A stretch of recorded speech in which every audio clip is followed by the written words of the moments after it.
ಸದ್ಗುರುನಾಥ ಶರಣಂ ಜಯ ಜಯ. ಓಂ ಸಚ್ಚಿದಾನಂದ ಶರಣಂ ಜಯ ಜಯ. ಎಲ್ಲರಿಗೂ ನನ್ನ ನಮಸ್ಕಾರಗಳು.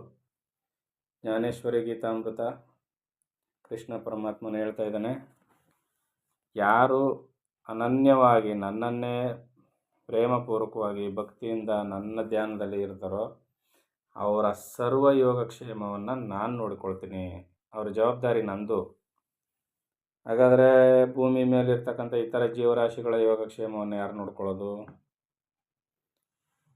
ಇದು ಪ್ರಶ್ನೆ ಬರಬೇಕು ಅಲ್ವಾ?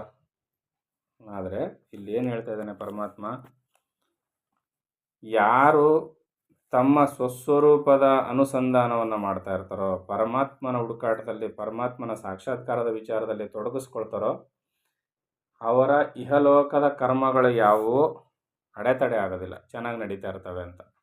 ಮಿಕ್ಕವರೆಲ್ಲ ಏನು ಮಾಡ್ತಾರೆ, ತಮ್ಮ ಜವಾಬ್ದಾರಿಯನ್ನು ತಮ್ಮ ಮೇಲೆ ಹಾಕೊಂಡು ನಡೀತಾ ಇರ್ತಾರೆ. ಅಂದರೆ ಯಾವ ಥರದಲ್ಲಿ, ಈ ಲೌಕಿಕ ಇಂದ್ರಿಯ ಸುಖಭೋಗಗಳಲ್ಲಿ, ವಿಷಯ ವಸ್ತುಗಳ ಸುಖಭೋಗಗಳಲ್ಲಿ ಲೌಕಿಕ ಸುಖದ ಅಪೇಕ್ಷೆಯನ್ನು ಹುಡುಕಿಕೊಂಡು ಅವರು ಕರ್ಮವನ್ನು ಮಾಡ್ತಾ ಇರ್ತಾರೆ.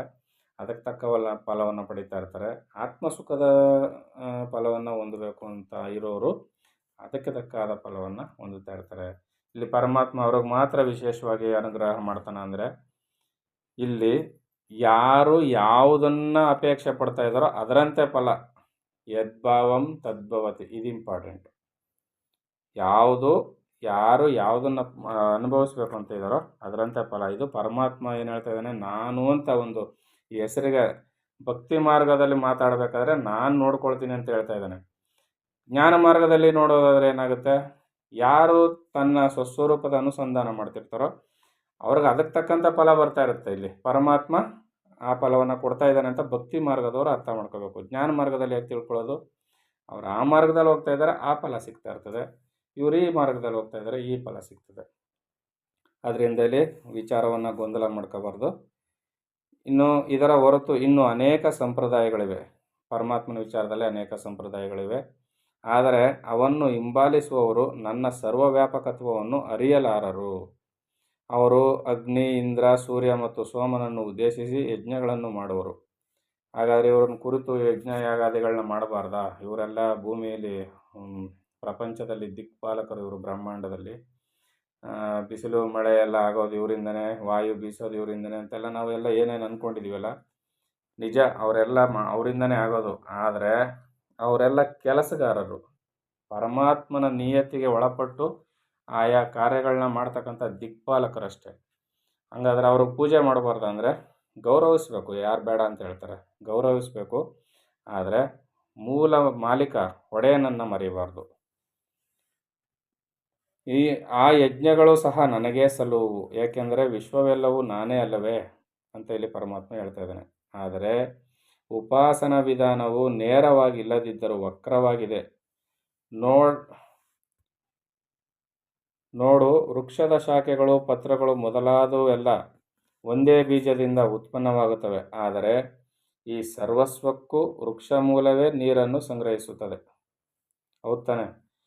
ಬೀಜ, ಹೂವು, ಹಣ್ಣು, ರೆಂಬೆ, ಕೊಂಬೆಗಳು ಎಲ್ಲವೂ ಬೇರೆ ಬೇರೆ ಥರ ಇದೆ.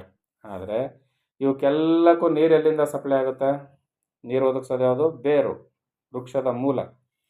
ಈ ರೀತಿಯಲ್ಲಿ ಆದ್ದರಿಂದ ಆ ವೃಕ್ಷ ಮೂಲಕ್ಕೆ ನೀರನ್ನು ಹಾಕುವುದು ಉಚಿತ. ಎಲೆಗೆ, ಹೂವಿಗೆ, ಕಾಯಿಗೆ, ಹಣ್ಣಿಗೆಲ್ಲ ನೀರು ಹಾಕ್ತಾ ಕೂತ್ಕೊಂಡ್ರೆ ಮರ ಸುತ್ತೋಗುತ್ತೆ. ಅದರಿಂದ ಅವೆಲ್ಲ ಚೆನ್ನಾಗಿರ್ಬೇಕು ಅಂದರೆ ಯಾರಿಗೆ ನೀರು ಹಾಕಬೇಕು? ಮರದ ಬುಡ, ನೀರು ಬೇರ್ಗೆ ಹಾಕಬೇಕು ನೀರನ್ನ. ಅದೇ ರೀತಿಯಲ್ಲಿ ಸೂರ್ಯ, ಚಂದ್ರ, ಅಗ್ನಿ ಇವ್ರಿಗೆಲ್ಲ ನಾವು ಯಾಗವನ್ನು ಮಾಡ್ತಾ ಕೂತ್ಕೊಂಡ್ರೆ ಪರಮಾತ್ಮನನ್ನು ಮರೆತಂತಾಗುತ್ತೆ. ನೇರವಾಗಿ ಪರಮಾತ್ಮನನ್ನೇ ನಾವು ಆರಾಧನೆ ಮಾಡಿದ್ರೆ, ಉಪಾಸನೆ ಮಾಡಿದ್ರೆ ಇವರೆಲ್ಲರ ಕೃಪೆಯು ನಮಗೆ ಸಿಗುತ್ತೆ. ಅದರಿಂದ ಇಲ್ಲಿ ನೇರವಾಗಿ ಬನ್ನಿ ಅಂತ ಹೇಳ್ತಾಯಿದ್ರು. ಹಂಗಾದರೆ ಸೂರ್ಯ, ಅಗ್ನಿ, ಚಂದ್ರ ಇವ್ರುಗಳ ಪೂಜೆಯನ್ನು ವಿರೋಧಿಸಿ ಅಂತಲ್ಲ. ಇಲ್ಲಿ ಮೂಲವಾಗಿ ಆತ್ಮತತ್ವಜ್ಞಾನವನ್ನು ತಿಳಿಯಿರಿ ಅಂತ ಈ ಮೂಲಕ ಹೇಳ್ತಾರೆ. ಅದು ಭಕ್ತಿ ಮಾರ್ಗದಲ್ಲಿ ಹೋದಾಗ ನೀವು ಪರಮಾತ್ಮನನ್ನು ಆರಾಧಿಸಿ ಅಂತ ಹೇಳ್ತಾ ಇದ್ದಾರೆ. ಇಲ್ಲಿ ಒತ್ತಿ ಏನನ್ನು ಹೇಳ್ತಾ ಇದ್ದಾರೆ ಅಂದರೆ, ಮೂಲವಾಗಿರ್ತಕ್ಕಂಥ ತತ್ವಜ್ಞಾನವನ್ನು ತಿಳ್ಕೊಳ್ಳಿ. ಭಕ್ತಿ ಮಾರ್ಗದಲ್ಲಿ ಏನು ಉಪಾಸನೆ ಮಾಡಿ ಇನ್ನೊಂದು ಮೂರ್ತಿ ಇದೆ ಅದನ್ನು ಬೇಡದ್ರೆ ನಮ್ಗೆ ವರ ಬರುತ್ತೆ ಅಂತ ಏನು ಭಕ್ತಿಯನ್ನು ಹಿಡ್ಕೊಂಡು ಹೋಗ್ತಾ ಇದ್ದೀರಲ್ಲ, ಅಲ್ಲಿಂದ ಕೊನೆಗೆ ಇಲ್ಲಿಗೆ ಬರಬೇಕಾದ್ರಿಂದ ನೀವು ಜ್ಞಾನ ಮಾರ್ಗವನ್ನು ಅನುಸರಿಸಿ ಅಂತ ಇಲ್ಲಿ ಹೇಳ್ತಾ ಇದ್ದಾನೆ ಪರಮಾತ್ಮ. ಹಾಗೆಯೇ ಮನುಷ್ಯನ ಶರೀರದಲ್ಲಿ 10 ಇಂದ್ರಿಯಗಳಿವೆ. ಅವೆಲ್ಲ ಒಂದೇ ಶರೀರದಲ್ಲಿ ಇದ್ದುಕೊಂಡು ತಮ್ಮ ತಮ್ಮ ವಿಷಯಗಳನ್ನು ಸೇವನೆ ಮಾಡುತ್ತವೆಯಾದರೂ ಅಂತ್ಯದಲ್ಲಿ ಒಂದೇ ಸ್ಥಾನವನ್ನು ಸೇರುತ್ತವೆ. ಆದ ಮಾತ್ರಕ್ಕೆ ಯಾವನಾದರೂ ತಿನ್ನುವ ಪದಾರ್ಥವನ್ನು ಕಿವಿಯಲ್ಲಿ ಹಾಕುವನೇ ಅಥವಾ ಪುಷ್ಪವನ್ನು ಕಂಡು ಕಣ್ಣಿಗೆ ಕಟ್ಟಿದರೆ ಏನಾದರೂ ಪ್ರಯೋಜನ ಉಂಟೆ? ಇಲ್ಲ. ಅನ್ನವನ್ನು ಬಾಯಲ್ಲಿ ಇಡಬೇಕು, ಸುವಾಸನೆಯನ್ನು ಮೂಗಿನಿಂದಲೇ ಅನುಭವಿಸಬೇಕು. ಇದೇ ಪ್ರಕಾರವಾಗಿ ನನ್ನ ವಾಸ್ತವಿಕ ಸ್ವರೂಪವನ್ನು ಅರ್ಥ ಮಾಡಿಕೊಂಡೇ ನನ್ನನ್ನು ಉಪಾಸಿಸಬೇಕು.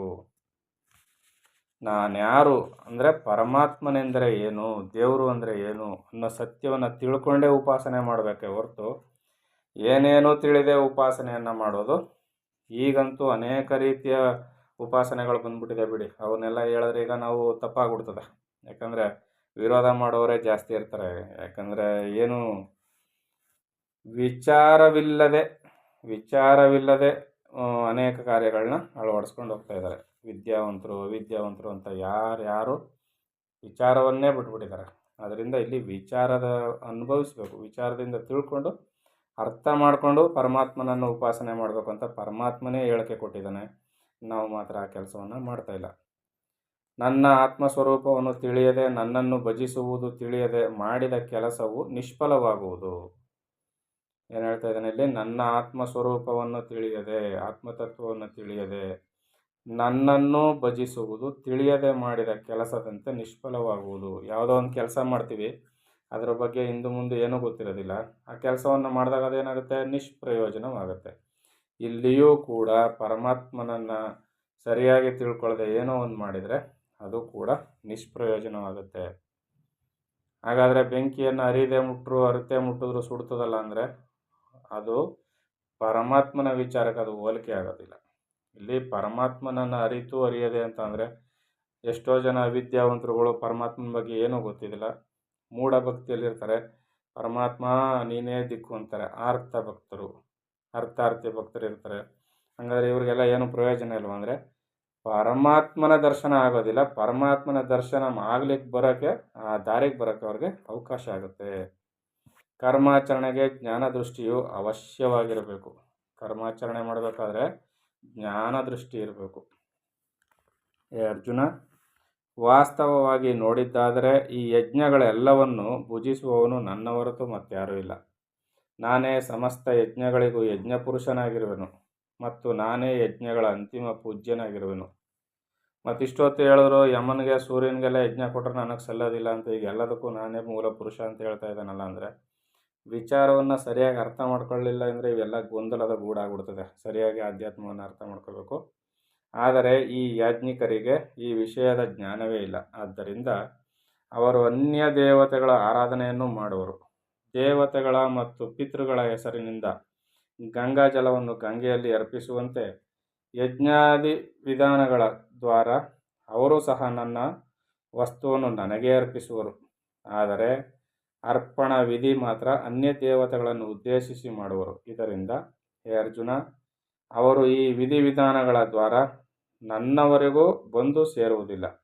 ಆದರೆ ಯಾಜ್ಞಿಕರು ಯಾವ ದೇವತೆಗಳನ್ನು ಉದ್ದೇಶಿಸಿ ಆ ಸರ್ವ ಕರ್ಮಗಳನ್ನು ಮಾಡುತ್ತಿರುವರೋ ಆ ಉಪಾಸ್ಯ ದೇವತೆಗಳನ್ನೇ ಅವರು ಹೊಂದುತ್ತಾರೆ. ಪರಮಾತ್ಮ ಏನು ಹೇಳ್ತಾ ಇದ್ದಾನೆ ಅಂದರೆ, ನೇರವಾಗಿ ನನಗೆ ಆತ್ಮ ಸುಖ ಬೇಕು, ತತ್ವಜ್ಞಾನವನ್ನು ತಿಳಿಬೇಕು, ಆತ್ಮಜ್ಞಾನವನ್ನು ತಿಳಿಬೇಕು ಅಂತ ಉಪಾಸನೆಯನ್ನು ಮಾಡಿದ್ದೇ ಆಗಿದ್ದಿದ್ರೆ ಆತ್ಮಜ್ಞಾನದ ಸುಖವನ್ನೇ ಪಡಿತಾಯಿದ್ರು. ಯಮನನ್ನು ಆರಾಧಿಸುವುದು, ಸೂರ್ಯಚಂದ್ರನನ್ನು ಆರಾಧಿಸುವುದು, ಇಂದ್ರಾದಿ ದೇವತೆಗಳನ್ನು ಆರಾಧಿಸುವುದಾದರೆ ಆ ದೇವತೆಗಳೆಲ್ಲರೂ ಮಿತಾಯಿಸಿಗಳು. ಅವರು ಕಾರ್ಯನಿಮಿತ್ತ ಕೆಲಸ ಮಾಡ್ತಾ ಇದ್ದಾರೆ. ಅವರುಗಳಿದ್ದ ಅಧಿಕಾರ ವ್ಯಾಪ್ತಿಯಲ್ಲಿ ಅವರು ಎಷ್ಟು ಕೊಡ್ಲಿಕ್ಕೆ ಸಾಧ್ಯವೋ ಅಷ್ಟನ್ನು ಮಾತ್ರ ಕೊಡ್ತಾರೆ ಹೊರತು ಶಾಶ್ವತ ಸುಖವನ್ನು, ಆತ್ಮಜ್ಞಾನವನ್ನು ಅವರು ಕೊಡಲಿಕ್ಕೆ ಸಾಧ್ಯ ಇಲ್ಲ.